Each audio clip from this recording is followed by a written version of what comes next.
Good morning সবাইকে।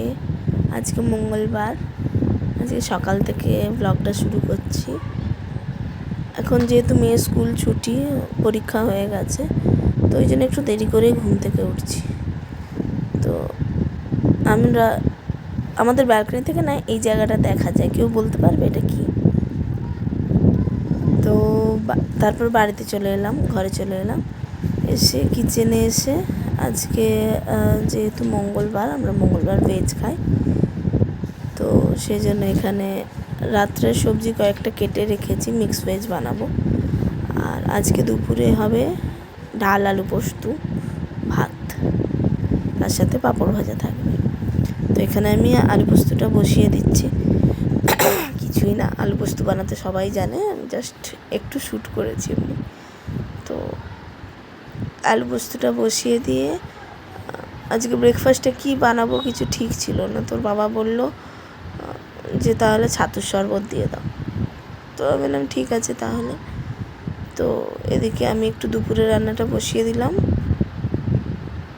আর দিয়ে আমি ছাতুর শরবতটা তৈরি করে নিয়েছি ওর বাবার জন্য, কারণ আজকে একটু তাড়াতাড়ি ওকে কাজে বেরোতে হবে, সেই জন্য। তখন আলুগুলোকে কেটে ভাজতে বসিয়ে দিয়েছি। কালো জিরা, শুকনো লঙ্কা দিয়ে একটু নুন দিলাম, আর সেরকম কিছু দিই না, আমি নিরামিষ আলু পোস্ত এরকমই করি।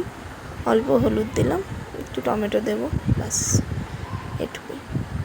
আর এখানে আমি ছাতুর শরবত বানাবো, আমাদের দুজনের জন্য বানিয়েছিলাম, মেয়ে কর্নফ্লেক্স খেয়েছে, তো সেই জন্য একটু ছাতুর শরবত বানাবো বলে ছাতুতে লেবু, বিট নুন, জল,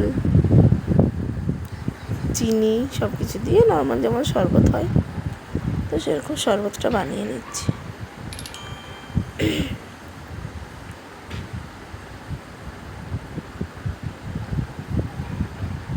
নুনটা আর একটু লাগতো, ওই জন্য নুন দিলাম।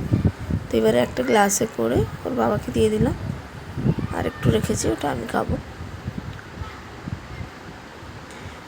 এদিকে আলু পোস্তর সাথে সাথে ভাতটাও বসিয়ে দিলাম।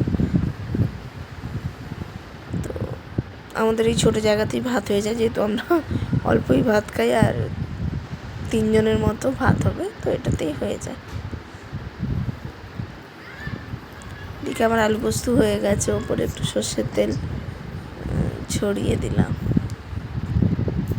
আর এদিকে আমার মেয়ের ব্রেকফাস্ট হয়ে গেছে, ও বসে বসে রিডিং পড়ছে, স্টোরি বুক পড়ছে। আর এই কাল থেকে দেখছি না, আমাদের এই এসির বাইরের যে আউটলেটটা আছে, তার উপরে 2টো ঘুঘু পাখি এসে বসে আছে, কেন জানি না, যতই তাড়াচ্ছি আবার চলে আসছে। আসা ভালো নয় শুনেছি। তো এখানে মিক্স ভেজ বানিয়ে নিয়েছি, পনির, ক্যাপসিকাম, গাজর, বিনস, আর একটু আলু দিয়েছি, আর নর্মাল যেমন মিক্স ভেজ হয় সেরকম বানিয়ে নিয়েছি। এটা রাত্রের জন্য। তারপরে আমি একটু বাগানে এলাম, বারান্দায় এলাম।